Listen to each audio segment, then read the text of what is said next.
बेंगलुरु में रक्षा मंत्री निर्मला सीतारामन ने पूर्व सैनिकों और आम जनता के साथ film Uri the surgical strike देखी। ये फिल्म 2016 की सर्जिकल स्ट्राइक पर आधारित है, जिसे देखने खुद रक्षा मंत्री निर्मला सीतारामन सिनेमा हॉल पहुंची। इतना ही नहीं, फिल्म खत्म होने के बाद उन्होंने सिनेमा हॉल के अंदर जोशीले अंदाज में नारे भी लगाए।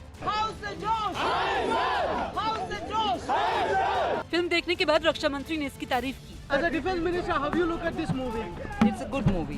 वहीं देश के रक्षा मंत्री को अपने बीच देखकर वहां मौजूद लोगों की खुशी का तो ठिकाना ही नहीं रहा। We are very glad that we have such defense minister who is very active. कुछ दिन पहले रक्षा मंत्री ने उरी फिल्म की टीम से भी मुलाकात की थी।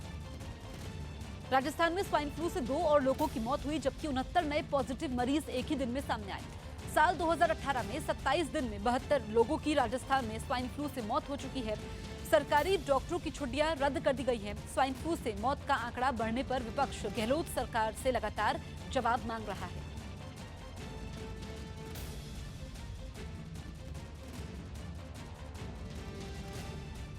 गोवा में मंडोवी नदी पर बने ब्रिज के उद्घाटन समारोह में शामिल हुए मुख्यमंत्री मनोहर पर्रिकर ने पूरे जोश के साथ लोगों का अभिवादन किया। कैंसर से जूझ रहे मनोहर पर्रिकर करीब 2 महीने बाद किसी सार्वजनिक समारोह में नजर आए। उनकी नाक में नली लगी हुई थी और वो बेहद कमजोर भी लग रहे थे, लेकिन इन सारी दिक्कतों के बाद भी उन्होंने मजबूत इच्छा शक्ति दिखाई। उन्होंने पूरे उत्साह के साथ कार्यक्रम में हिस्सा लिया और फिल्मी अंदाज में लोगों के साथ बातचीत भी की। How is the Josh? How is the Josh? So I will transfer my Josh to you. Madhya Pradesh में किसानों की कर्ज माफी पर एक बार फिर कांग्रेस और बीजेपी आमने सामने है। कमलनाथ ने बीजेपी पर कर्ज माफी की योजना में रोड़ा अटकाने का आरोप लगाया। साथ ही सीएम कमलनाथ ने पिछले 15 सालों में बीजेपी पर कर्ज माफी के नाम पर गड़बड़ी करने का भी आरोप लगाया, तो बीजेपी ने बयानबाजी बंद कर कार्रवाई करने की हिदायत दी। कर्ज माफी का एक जो लाभ होएगा कि बहुत सारे घोटाले जो फर्जी ऋण किसानों के नाम पर दिए गए थे, बेनामी लोन दिए गए थे, ये सब बातें सामने आई। ये पिछले सालों से चल रही है, कई सालों से ये बात चल रही है। ये घोटाले कई सालों से चल रहे हैं। हम इस पर क्रिमिनल कार्रवाई करेंगे। कर्ज माफी के मामले में मुख्यमंत्री कमलनाथ जी बिल्कुल इमेच्योर व्यवहार कर रहे हैं, अपरिपक्व व्यवहार कर रहे हैं। लगातार राजनीतिक आरोप प्रत्यारोप में किसानों के कर्ज माफ को उलझा रहे हैं। दिल्ली में केंद्रीय मंत्री विजय गोयल ने अपने आवास पर आयोजित एक कार्यक्रम में केजरीवाल सरकार के खिलाफ ढोल आंदोलन की शुरुआत की। इस कार्यक्रम में बीजेपी के प्रदेश अध्यक्ष मनोज तिवारी के साथ ही तमाम बीजेपी नेताओं ने हिस्सा लिया और केजरीवाल सरकार की योजनाओं को फेल बताते हुए ढोल आंदोलन के जरिए ये बात जनता तक पहुंचाने का दावा किया। डॉक्टर महिला क्लिनिक में है नहीं, दवाइयाँ मिलती नहीं। सिर्फ महिला क्लिनिक में एक ही अच्छा काम हुआ है कि वो बड़े बड़े जो महिला क्लिनिक बने हैं उसके ऊपर किसका फोटो लग गया है? केजरीवाल का फोटो लग गया था। इसके बाद मनोज तिवारी और विजय गोयल ने ढोल बजाकर आंदोलन की शुरुआत की।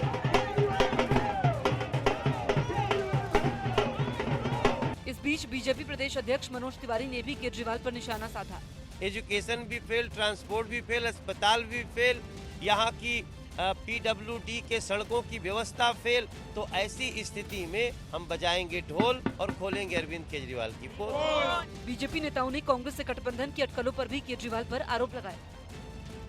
भारत ने अपनी सैन्य क्षमता बढ़ाते हुए एक के बाद एक 2 ताकतवर मिसाइलों का सफल परीक्षण किया। रक्षा मंत्रालय की तरफ से जानकारी दी गई कि ओडिशा में एक युद्धपोत से सतह से हवा में मार करने वाली मिसाइल का सफल परीक्षण किया गया।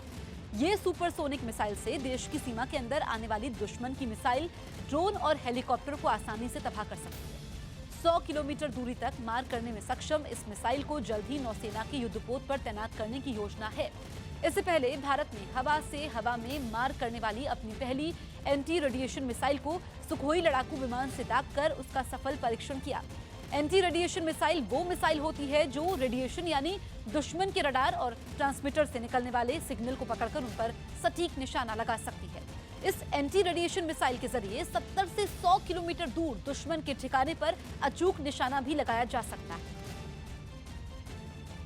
ऑस्ट्रेलिया के टस्मेनिया में भीषण गर्मी की वजह से जंगल की झाड़ी में आग लग गई। इस आग के तेजी से फैलने की आशंका के बाद वहां इमरजेंसी लगाने की चेतावनी जारी की गई और जंगल की झाड़ियों में लगी आग को बुझाने के लिए हेलीकॉप्टर की मदद ली गई। आग की वजह से निकल रहा धुआं आसमान में चारों ओर फैल गया। जंगल में 50 से ज्यादा जगहों पर आग लगी, जिसे बुझाने के लिए 500 से ज्यादा दमकल कर्मियों को लगाया गया। I believe we're well and truly ready as a sector, as organisations. The question is for members of the public, are you ready? इस आग की वजह से आसपास के इलाकों को खाली करने का आदेश जारी कर दिया गया। जंगल में यह आग भीषण गर्मी की वजह से लगी। तस्मेनिया ही नहीं बल्कि एडिलेड में भी जबरदस्त गर्मी पड़ रही है, जहां तापमान रिकॉर्ड तोड़ 47 डिग्री सेल्सियस तक पहुंच गया। बिहार के सहरसा में लकड़ी काटने की एक फैक्ट्री में देर रात भीषण आग लगी। फैक्ट्री के मालिक ने आरोप लगाया कि कुछ लोगों ने फैक्ट्री में आग लगाने की धमकी दी थी और उन्होंने ही फैक्ट्री को आग के हवाले कर दिया, जिसके बाद वहां हड़कंप मच गया और आग के शोले उठने लगे। लकड़ी रखी होने की वजह से आग तेजी से फैली और पूरी फैक्ट्री को चपेट में ले लिया। आग इतनी भीषण थी कि उसकी लपटें काफी दूर से ही देखी जा सकती थी। इस बीच फैक्ट्री के मालिक ने कुछ दबंग लोगों पर जानबूझकर आग लगाने का आरोप लगाया। धमकी हम लोगों को 10 दिन पहले से मिल रहा था और जिसका कि CGM कोर्ट में हम लोग सनहा भी किए हुए थे। जानकारी मिलने के बाद फायर ब्रिगेड की 10 गाड़ियां मौके पर पहुंची और आग बुझाने की कोशिश शुरू कर दी, लेकिन आग इतनी भीषण थी कि उस पर काबू पाने में फायर ब्रिगेड को काफी मशक्कत करनी पड़ी। आग की घटना जबरदस्त थी, भयंकर आग था। 10 गाड़ी के सहयोग से आग बुझाई गई। आग बुझने के बाद भी वहां से धुआं निकलता रहा, जबकि वहां रखी लकड़ियों में काफी देर तक आग सुलगती रही और फायर ब्रिगेड कर्मचारी पानी की बौछार से उसे बुझाने की कोशिश करते रहे। शिमला में भारी बर्फबारी की वजह से ऊपर कुफरी पर जाने वाली गाड़ियों को रोका गया। रास्ते में पुलिस के जवान तैनात किए गए हैं। बर्फबारी की वजह से गाड़ियों के फिसलने की घटनाएं भी सामने आने पर प्रशासन से ऐसा कदम उठाने की अपील की गई। कुफरी से शिमला आने वाली गाड़ियों को सावधानी के साथ ही निकाला जा रहा है। यहाँ तक कि पैदल चलना भी सड़कों पर बर्फ की वजह से मुश्किल साबित हो रहा है। कुफरी की तरफ जो रोड जाता है तो वो बर्फ पड़ने के कारण काफ़ी फिसलन भरा हो गया है, तो एहतियातन ताकि लोगों के जान माल को किसी तरह का नुकसान ना हो, तो हमने ऊपर जाने वाली गाड़ियों को अभी रोक रखा है। जो गाड़ियां ऊपर कुफरी की तरफ फंसी हैं उनको धीरे धीरे करके निकाला जा रहा है ताकि किसी तरह का कोई भी नुकसान ना हो। राजधानी शिमला में बर्फबारी का दौर जो है फिर से शुरू हो चुका है और यहाँ पर इस वक्त हम ढली में है। यहाँ से जो रास्ता आपको सीधा नजर आ रहा है, ऊपर की तरफ जाने वाले जो वाहन है, जो रामपुर की तरफ जाने वाले वाहन है, उन्हें जो है बाया मशोबरा सुन्नी होकर भेजा जा रहा है। ये कुफरी की तरफ से वाहन आ रहे हैं। ऊपर जाने के लिए फिलहाल पुलिस ने जो है ये रास्ता बंद कर दिया है, क्योंकि यहाँ पर देखिए कि किस तरह से फिसलन है और गाड़ियां किस तरह से स्किट हो रही है। आप सीधा देख सकते हैं कि किस तरह से ये पर्यटक बाहर से आए हुए हैं। इन्हें हिदायत जो है बार बार दी जा रही है कि ऐसे मौसम में अपना बचाव जो है देखना चाहिए कि किस तरह से उन्हें गाड़ी चलानी है और ऐसे स्थानों पर जाने से बचना चाहिए जहां पर जो है खतरा हो सकता है। और यहां पर पुलिस लगातार तैनात है। पुलिस जो बाहर से जो लोग आ रहे हैं उन्हें यह बता रही है कि यहाँ से आगे रास्ता जो है खराब है, इसे फिलहाल जो है बंद कर दिया जाएगा। यहाँ पर एक बार फिर से मौसम विभाग का जो दावा था कि 2-3 दिनों तक जो है बर्फबारी थम जाएगी, लेकिन ऐसा नजर नहीं आ रहा है और ये बर्फबारी फिर से शुरू हो चुकी है। शिमला से कैमरा सहयोगी दीपक राणा के साथ रणबीर सिंह, न्यूज़ 18। सरोवर नगरी नैनीताल में बर्फबारी होने की वजह से पर्यटकों की तादाद बढ़ गई है। वीकेंड की वजह से काफी पर्यटक बर्फबारी का मजा लेने के लिए वहां पहुंचे। नैनी झील में बोटिंग के साथ ही सैलानी वहां बर्फबारी में खेल रहे थे। कुछ सैलानी सर्दी में माल रोड पर सैर करते भी दिखाई दिए। बहुत सारी स्नोफॉल हमको मिली है और बहुत सारा एंजॉय करा है और खूब मस्ती भी करी है, बर्फ के साथ भी बहुत खेले हैं। यूपी में चल रही सिपाही भर्ती की परीक्षा की वजह से वाराणसी में रेलवे स्टेशन पर यात्रियों को दिक्कतों का सामना करना पड़ा। स्टेशन पर आने वाली हर गाड़ी पर अभ्यर्थी सवार हो गए। यात्रियों में सीट के लिए मारामारी मच गई। वाराणसी स्टेशन पर रेलवे कर्मचारी भी भीड़ को काबू करने में नाकाम रहे। वाराणसी में 53 परीक्षा केंद्रों पर सिपाही भर्ती के लिए परीक्षा हुई थी, जिसमें प्रदेश भर से युवा वहां पहुंचे थे। पब्लिक नहीं चढ़ पा रही है। रिजर्वेशन वाले बाहर में हैं, बाकी सब लोग इन है। कोई विदाउट टिकट सब लोग अंदर में है। यूपी के संभल में बबराला बस स्टैंड पर कुछ लोगों ने एक लड़के की बेल्ट से जमकर पिटाई कर दी। आरोप है कि लड़के की पिटाई करने वाले लोग शराब के नशे में धुत थे और उन्होंने वहां मौजूद लाल शर्ट पहने एक लड़के को जमकर पीट दिया। घटना की वीडियो में दिखा कि काली जैकेट पहने लड़के ने लाल शर्ट पहने लड़के पर बेल्ट से हमला किया, जिसके जवाब में लड़के ने भी अपनी बेल्ट से उस लड़के को मारने की कोशिश की, लेकिन वहां मौजूद एक आदमी ने बीच बचाव करवा दिया और दोनों को पीछे हटा दिया, जिसके बाद वहां लोगों की भीड़ जमा हो गई। मारपीट के समय एक लड़के के सिर में चोट भी लग गई और वहां मौजूद एक आदमी ने उसके सिर पर रुमाल लगा दिया। फिलीपींस में धमाकों में 20 से ज्यादा की मौत। दक्षिणी फिलीपींस की रोमन कैथोलिक चर्च के बाहर 2 बम धमाकों में 20 से ज्यादा लोगों की मौत हो गई। सर्बिया के नोवाक जोकोविच ने 7वीं बार ऑस्ट्रेलियन ओपन खिताब जीत लिया। उन्होंने राफेल नडाल को पुरुष सिंगल्स वर्ग के फाइनल में 6-3, 6-2, 6-3 से हराया। यूपी की मथुरा में यमुना एक्सप्रेसवे पर एक तेज रफ्तार कार डिवाइडर से जा टकराई, जिसमें ड्राइवर बुरी तरह घायल हो गया।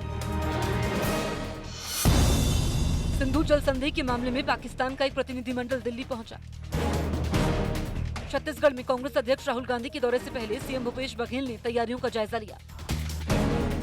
केरल के सबरीमला मंदिर मामले को लेकर कोलकाता में हिंदू जागरण मंच ने मार्च निकाला। मध्य प्रदेश की कमलनाथ सरकार मनरेगा की तर्ज पर शहर के युवाओं के लिए रोजगार सुनिश्चित करने जा रही है। मध्य प्रदेश में 10 फरवरी से स्वाभिमान योजना की शुरुआत होगी, जिसमें स्वरोजगार के लिए युवाओं को ट्रेनिंग भी दी जाएगी। इस योजना के मसौदे को कैबिनेट में प्रस्ताव लाकर पास करवाने की तैयारी है। युवाओं को उनकी इच्छा के मुताबिक कम से कम 100 दिन का रोजगार उपलब्ध करवाया जाएगा। अयोध्या मामले की 29 जनवरी को होने वाली सुनवाई चलने पर साधु संतों ने नाराजगी जाहिर की, तो वहीं मुस्लिम पक्षकार इकबाल अंसारी ने कहा कि कोर्ट की सुनवाई पर उन्हें कोई ऐतराज नहीं है। मामले में गठित बेंच के एक जज जस्टिस एसए बोबड़े छुट्टी पर हैं, जिस कारण 29 की सुनवाई टाल दी गई है। फिलहाल अयोध्या मामले में सुनवाई की अगली तारीख तय नहीं की गई है।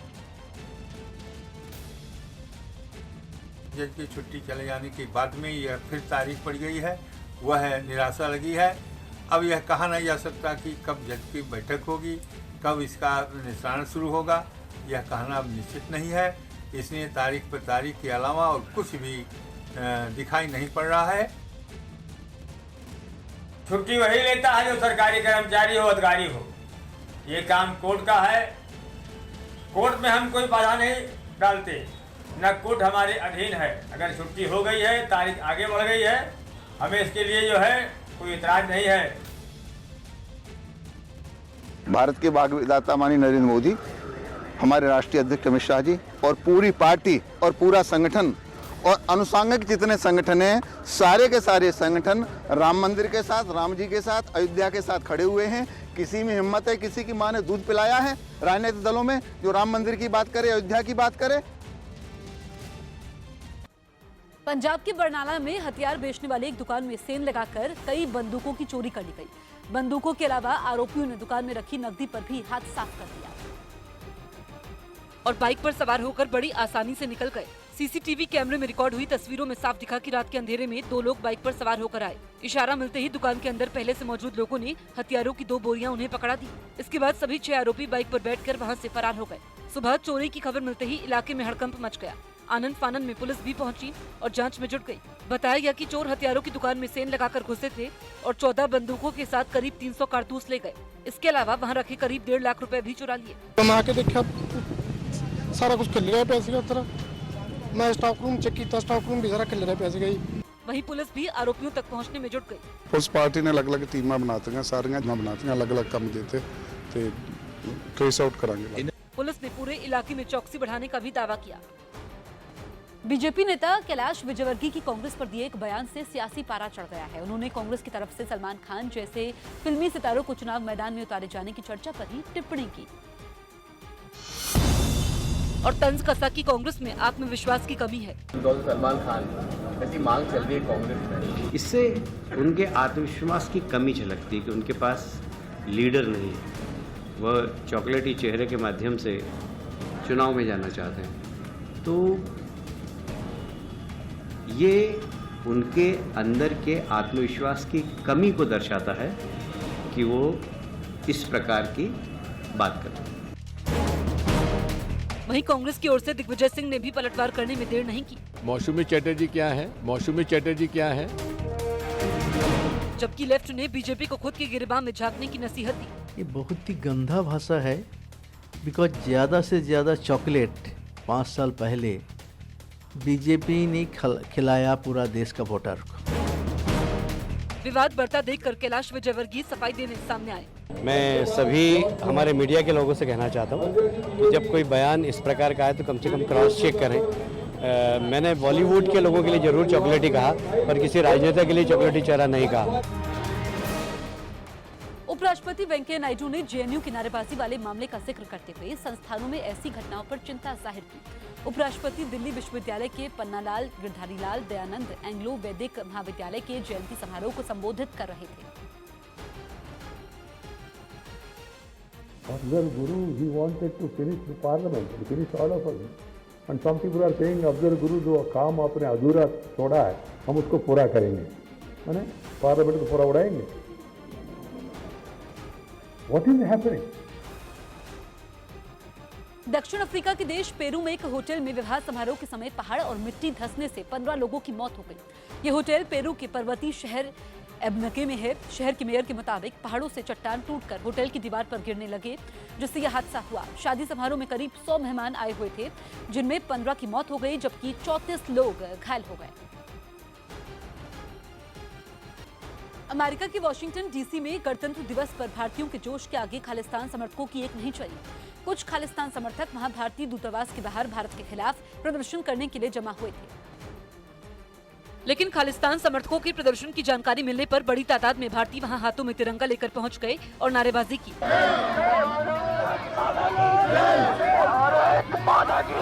नारे लगाने के लिए लाउड स्पीकर का इस्तेमाल करने के साथ ही वहां देशभक्ति के गाने भी बजाए गए। बड़ी तादाद में पहुंचे भारतीय पीले झंडे और तख्तियां लेकर प्रदर्शन कर रहे खालिस्तान समर्थकों के सामने आ गए, जिसके बाद उनको अपना प्रदर्शन रोककर वहां से हटना पड़ा। खालिस्तान समर्थकों के वहां से जाने के बाद भारतीयों ने दूतावास के सामने ही देशभक्ति के गानों पर जमकर डांस किया और गणतंत्र दिवस का जश्न मनाया। दावा किया गया कि खालिस्तान समर्थक पाकिस्तान के इशारे पर वहां मनाए जा रहे गणतंत्र दिवस का विरोध करने पहुंचे थे। जबलपुर में मध्य प्रदेश बीजेपी के अध्यक्ष राकेश सिंह ने कांग्रेस सरकार पर देश विरोधी ताकतों का समर्थन करने का आरोप लगाया।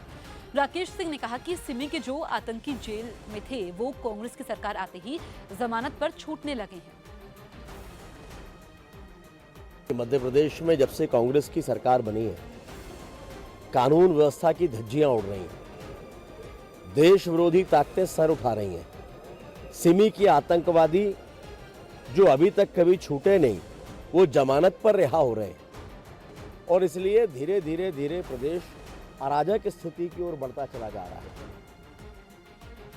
गोवा में मंडोवी नदी पर बने ब्रिज के उद्घाटन समारोह में शामिल हुए मुख्यमंत्री मनोहर पर्रिकर ने पूरे जोश के साथ लोगों का अभिवादन किया।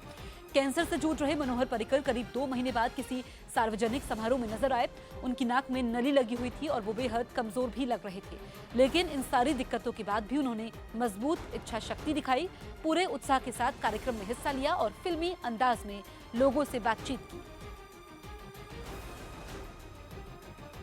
How is the Josh? How is the Josh? So I will transfer my Josh to you. Rajasthan में फिर गुर्जर आरक्षण की मांग शुरू। राजस्थान के सवाई माधोपुर में गुर्जर समाज ने महापंचायत कर सरकार को 11 दिन में आरक्षण देने के लिए अल्टीमेटम दिया। यूपी की बदायूं में आवारा सांड के हमले में एक किसान की मौत हो गई। यूपी के मुजफ्फरनगर में बदमाश एक बैंक का ताला तोड़कर लाखों रुपए का कैश और कंप्यूटर लेकर फरार हो गए। यूपी के पीलीभीत जिले में बन रहे मकान का हिस्सा गिरने पर 2 मजदूरों की मौत हो गई। यूपी के संभल में एक परिवार बेटे के हत्यारों की गिरफ्तारी की मांग को लेकर एसपी दफ्तर पर धरने पर बैठ गए। यूपी के शाहजहांपुर में नवजात बच्चे की मौत के बाद परिजनों ने लापरवाही का आरोप लगाते हुए अस्पताल में हंगामा किया। यूपी के बदायूं में मामूली विवाद में 8 साल के बच्चे की हत्या के बाद उसका शव झाड़ियों में छिपा दिया। मध्य प्रदेश के छतरपुर में पुलिस ने लूटपाट की वारदात में शामिल 4 लोगों को गिरफ्तार करने का दावा किया। आगरा में यूपी की सिपाही भर्ती परीक्षा में किसी दूसरे की जगह परीक्षा दे रहे 2 मुन्ना भाई पकड़े गए। यूपी की योगी सरकार में मंत्री और सुहेलदेव भारतीय समाज पार्टी के नेता ओम प्रकाश राजभर ने धमकी दी है कि अगर ओबीसी के 27% आरक्षण में अति पिछड़ों को हिस्सा नहीं मिला तो बीजेपी से गठबंधन तोड़कर राज्य की सभी 80 सीटों पर चुनाव लड़ेंगे। राजभर ने पिछले दिनों आए सर्वे में बीजेपी को 100 सीटें घटने की अटकलों को सही बताया और इशारा किया एनडीए में सब कुछ ठीक नहीं है। ये 3 कैटेगरी बना दिया जाए, पिछड़ा, अति पिछड़ा और सर्वाधिक पिछड़ा। और इसको 3 कैटेगरी बांट करके इनको आरक्षण का लाभ दिया जाए। अक्टूबर की रिपोर्ट आई है और जनवरी बीतने जा रही है। 24 तक यदि भाजपा ने कोई निर्णय नहीं लिया तो 24 तारीख को बड़ा कार्यक्रम हम बनारस में करने जा रहे हैं और वहीं हम ऐलान करेंगे कि अब हम भाजपा के साथ नहीं रहेंगे। मुंबई में एमएनएस प्रमुख राज ठाकरे के बेटे अमित ठाकरे के रिसेप्शन में राजनीति, खेल, उद्योग और फिल्म इंडस्ट्री की नामचीन हस्तियां एक छत के नीचे नजर आईं। अमित ठाकरे ने फैशन डिजाइनर मिताली बरुड़े के साथ फेरे लिए, जिसके बाद मुंबई के एक होटल में अमित और मिताली का रिसेप्शन रखा गया, जिसमें अमिताभ बच्चन, सलमान खान, शाहरुख खान और माधुरी दीक्षित जैसे कई फिल्मी सितारे शामिल हुए। रिलायंस इंडस्ट्रीज के सीएमडी मुकेश अंबानी और उनकी पत्नी नीता अंबानी भी नए जोड़े को शादी की मुबारकबाद देने पहुंचे। इसके अलावा सचिन तेंदुलकर और उनकी पत्नी अंजलि भी इस खास मौके का हिस्सा बने। इससे पहले शादी के मौके पर उद्धव ठाकरे और उनका पूरा परिवार मौजूद रहा। साथ ही कई राजनीतिक हस्तियां भी शादी में शामिल हुई। दिल्ली के अशोक विहार इलाके में एक औरत ने अपने प्रेमी के साथ मिलकर अपने ही बेटे की हत्या कर दी। हत्या के बाद जब शव को ठिकाने लगाने के मकसद से दोनों ने एम्बुलेंस को बुलाया तो एम्बुलेंस के ड्राइवर ने पुलिस को खबर कर दी। मौके पर पहुंची पुलिस ने बेटे की हत्या के आरोप में उसकी मां और उसके साथी को गिरफ्तार कर लिया। ये जो डिसीज्ड है, जो अभी आइडेंटिफाई हुआ है, रविंदर कुमार पाठक, इसके सर पे काफ़ी चोट के निशान थे और इसके जो रिलेटिव्स हैं वो शक के घेरे में हैं। उनसे हम पूछताछ कर रहे हैं। इन्वेस्टिगेशन जारी है और जल्दी हम केस को सॉल्व कर देंगे। मध्य प्रदेश में किसानों का कर्ज माफ होना शुरू भी नहीं हुआ कि सरकार ने सहकारी बैंकों में कर्ज के नाम पर हुए घोटाले की जांच के आदेश दे दिए। अगर ये जांच लंबी चली तो किसानों की कर्ज माफी की तारीख आगे बढ़ जाएगी। इसलिए इस फैसले पर सरकार की मंशा पर ही सवाल उठ गए, क्योंकि उसने सहकारी बैंकों में किसानों को कर्ज देने में हुए घोटाले की जांच का फैसला किया। इसमें लिखा है कि कर्ज माफी के लिए जरूरी है कि सहकारी बैंकों में हुए घोटाले की जांच हो। इसमें सरकार ने ये बात भी मानी कि घोटाले की वजह से सहकारी बैंकों के पास कर्ज लेने वाले किसानों की सही जानकारी नहीं।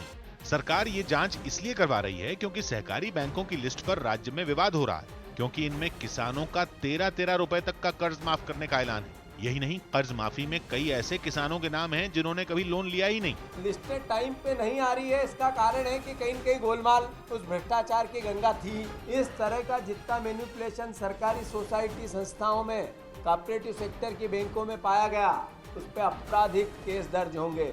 इस मसले पर बीजेपी को लगता है कि सरकार कर्ज माफी लटकाने के लिए सहकारी बैंकों को बहाना बना रही है। कर्ज माफी के नाम पर ये डिले करने का खेल चल रहा है। आवेदन मंगाओ, आवेदन में उलझा दो, तब तक लोकसभा तो निकल ही जाएगा। खबर है कि सहकारी बैंकों में घोटाले की जांच लंबी चली तो किसानों की कर्ज माफी की तारीख 22 फरवरी से और आगे बढ़ जाएगी। मुंबई में कार्यक्रम के समय केंद्रीय मंत्री नितिन गडकरी ने बड़ा बयान दिया, जिस पर जमकर सियासत हो रही है।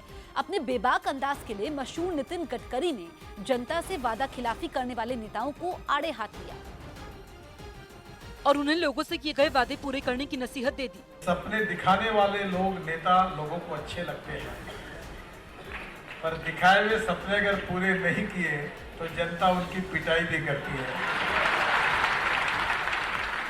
इसलिए सपने वही दिखाओ जो पूरे हो सकते हैं। और मैं सपने दिखाने वाले में से नहीं हूँ ना, मैं जो बोलता हूँ 100% डंके के चोट पर पूरा होता है। जिसके बाद कांग्रेस ने गडकरी के बयान के सियासी मायने निकालने में देर नहीं लगाई और कांग्रेस नेता प्रियंका चतुर्वेदी ने तंज कसते हुए लिखा कि जहां ये तेरी नजर है नितिन जी, हमें खबर है। वहीं आरजेडी नेता तेजस्वी यादव ने भी इसी लहजे में प्रतिक्रिया दी और लिखा कि ठीक बा। जबकि AIMIM चीफ ओवैसी ने इस बयान को सीधा पीएम से जोड़ दिया और लिखा कि प्रधानमंत्री जी, नितिन गडकरी आपको बड़ी ही बारीकी से आईना दिखा रहे हैं। योग गुरु रामदेव ने साधु संतों को भी भारत रत्न देने की मांग उठा दी। भारत रत्न के ऐलान के बाद इस सम्मान पर सियासी बहस पहले से तेज है। इस बीच रामदेव ने देश सेवा करने वाले संतों को ये सम्मान दिए जाने की मांग सामने रख दी कि इन 70 सालों में कोई ना कोई तो सन्यासी भी ऐसा हुआ होगा जिसने देश के लिए भारत रत्न गौरव पाने का काम किया होगा। मैं भारत सरकार से आग्रह करता हूं कि कम से कम किसी सन्यासी को भी भारत रत्न जरूर दिया जाए। वहीं बीजेपी रामदेव की मांग पर सीधा जवाब देने से बचती दिखी। भारत रत्न जिनको मिला है उनका बहुत सम्मान है और बहुत से लोग हैं जो देश की सेवा में लगे हैं, उनको नहीं मिला है, तो उनके सम्मान में कहीं से भी कोई कमी नहीं है। उधर कांग्रेस ने रामदेव को भारत रत्न पर टिप्पणी नहीं करने की नसीहत दी। भारत रत्न जैसे अवार्ड को विवाद से परे रखना चाहिए और उसमें कम से कम टिप्पणी टीका टिप्पणी की जाए तो वो ज्यादा बेहतर हो। लेकिन बीजेपी की सहयोगी पार्टी जेडीयू ने रामदेव पर तंज कसने से गुरेज नहीं किया। हमारे यहाँ ऐसे लीडरान हुए हैं जिनका आधारभूत किरदार तो सन्यासी का ही था। गेरुआ वस्त्र वो चाहे न पहनते हो, तो इन सब मसलों पर भी बाबा रामदेव को सोचना चाहिए। उनकी परेशानी क्या है ये भी समझ में आती है। उत्तर प्रदेश के बलिया में करोड़ों की लागत से बनाई जा रही एक सड़क को उस इलाके के विधायक ने खुदवा दिया। दावा किया जा रहा है कि गांव के लोगों ने सड़क बनाने में घटिया सामान का इस्तेमाल किए जाने की शिकायत की थी, जिसके बाद बैरिया से बीजेपी विधायक खुद सड़क का मुआयना करने पहुंच गए और सड़क बनाने में घटिया सामान का इस्तेमाल होते देख मशीन की मदद से सड़क को खुदवा दिया। इस बीच विधायक ने मौके पर मौजूद इंजीनियरों को दोबारा सड़क बनाने के आदेश दिए और इसको हटा करके पुनः खड़ी। विधायक सुरेंद्र सिंह ने सड़क बना रहे ठेकेदार को आगे ऐसा नहीं करने की चेतावनी भी दी। मेरे क्षेत्र में किसी प्रकार की धांधली नहीं चलने वाली है। इस तरह की धांधली करने वाला मोरंग की जगह पर मिट्टी डालने वाला ठेकेदार को यही जो है झेलना पड़ेगा। विधायक की इस कार्रवाई से प्रशासनिक अधिकारियों में हड़कंप मच गया, जबकि गांव के लोगों ने खुशी जाहिर की। योग गुरु रामदेव ने राम मंदिर पर सरकार से रुख साफ करने की मांग की। रामदेव ने कहा कि अगर साधु संत मंदिर के लिए आंदोलन करेंगे तो समाज में संघर्ष होने की संभावना है। मंदिर निर्माण के दो ही रास्ते हैं, या तो न्यायालय और सरकार इसमें अपना कोई न कोई जल्दी निर्णय सुना दे, इसको बनाने के लिए बाधाएं दूर कर दे। यदि साधु संत महात्मा या हिंदू समाज आंदोलित होकर के और मंदिर बनाएगा तो उसमें समाज में एक संघर्ष पैदा होने की संभावना है। बिहार के पूर्व स्वास्थ्य मंत्री और आरजेडी नेता तेज प्रताप यादव उनकी पार्टी के एक छात्र नेता पर हुए हमले के बाद पटना की गांधी मैदान में धरने पर बैठ गए। दावा किया जा रहा है कि तेज प्रताप आरोपियों को गिरफ्तार नहीं किए जाने से खफा थे, जिसके बाद तेज प्रताप अपने समर्थकों के साथ गांधी मैदान पहुंचे और वहां मौजूद महात्मा गांधी की मूर्ति के सामने धरने पर बैठ गए। इस बीच तेज प्रताप के समर्थक आरोपियों को जल्द गिरफ्तार करने की मांग करते हुए नारेबाजी करने लगे। तेज प्रताप ने प्रदेश सरकार पर अपराधियों को बचाने का आरोप भी लगा दिया। सरकार पूरी तरीके से सोई हुई है। इन गुंडों को सरकारें बढ़ावा देने का काम करती है। ये जन अधिकार पार्टी के गुंडे हैं। इसके बाद तेज प्रताप यादव सुल्तानगंज थाने पहुंच गए और आरोपियों की गिरफ्तारी की मांग करने लगे। हंगामा बढ़ते देख पुलिस वालों ने आरोपियों को जल्द गिरफ्तार करने का भरोसा दिया, जिसके बाद तेज प्रताप वहां से लौट गए। केंद्रीय कैबिनेट की बैठक रद्द। दिल्ली में आज होने वाली केंद्रीय कैबिनेट की बैठक फिलहाल टाल दी गई।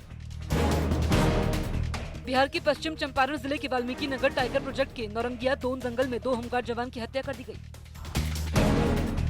नेशनल हेराल्ड अखबार को सरकारी बिल्डिंग खाली करने के हाईकोर्ट की सिंगल बेंच के आदेश को चुनौती देने वाली एजीएल की याचिका पर आज हाईकोर्ट में सुनवाई होगी। कुंभ में महामंडलेश्वर प्रखर महाराज के शिविर में समष्टि भंडारे का आयोजन किया गया। राजस्थान के राजसमंद जिले में एक तेज रफ्तार बाइक बेकाबू होने पर उसमें आग लग गई और युवक की मौके पर मौत हो गई। नवी मुंबई के वाशी इलाके में एक लॉन से महिला का शव मिलने पर सनसनी फैल गई।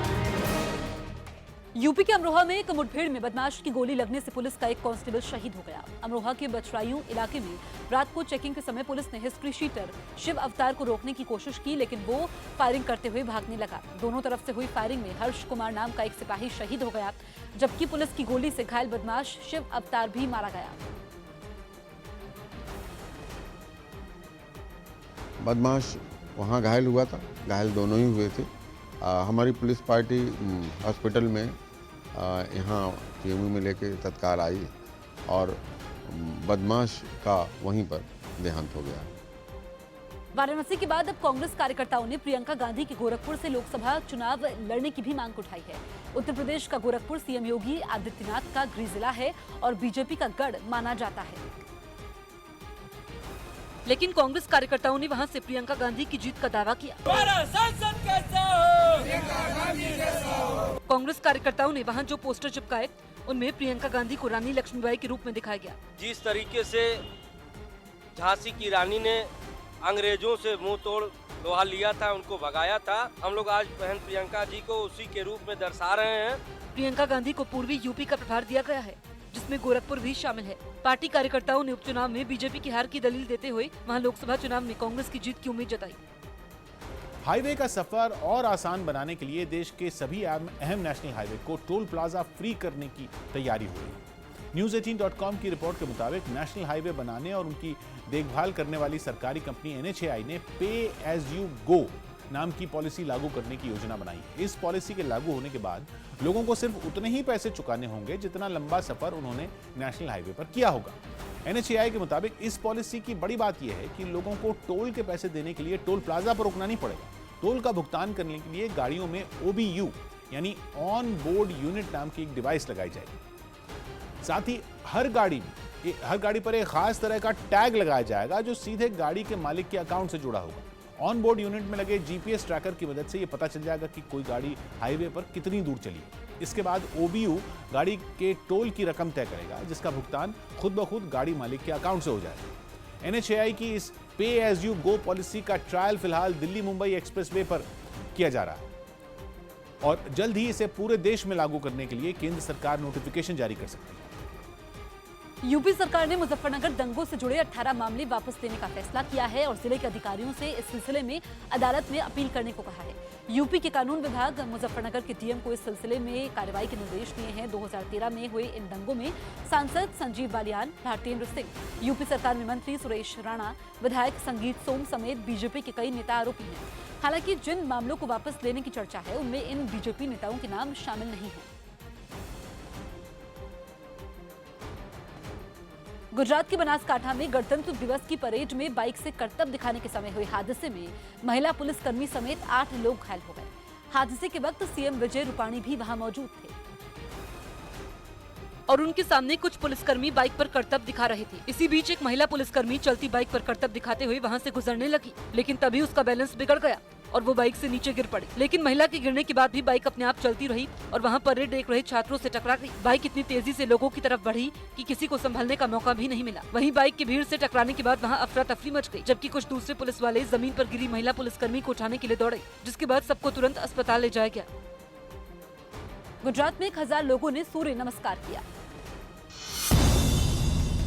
गुजरात की मोढेरा में सूर्य मंदिर में आयोजित कार्यक्रम में 1008 लोगों ने 108 सूर्य नमस्कार किए।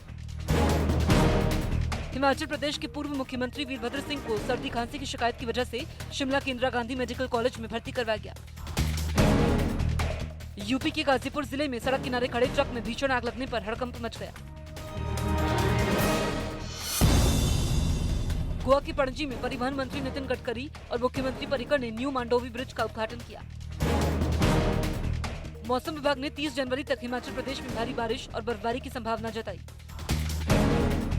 मुंबई में सांता क्रूज एयरपोर्ट के पास एक टैक्सी में भीषण आग लगने पर अफरा तफरी मच गई। पीएम मोदी ने विपक्षी दलों पर बड़ा हमला बोला है। केरल के त्रिशूर में कार्यक्रम में पीएम ने विपक्ष पर किसानों को गुमराह करने का आरोप लगाया। उन्होंने कहा कि विकास के मुद्दे पर विपक्ष दिवालिया हो जाता है और मोदी से नफरत की वजह से दिन भर गाली देता है।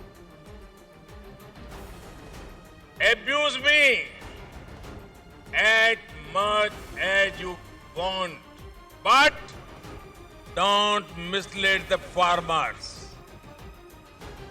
Abuse me as much as you want, but don't create hurdles in creating opportunities for our youth. Abuse me as much as you want, but don't harm our poor.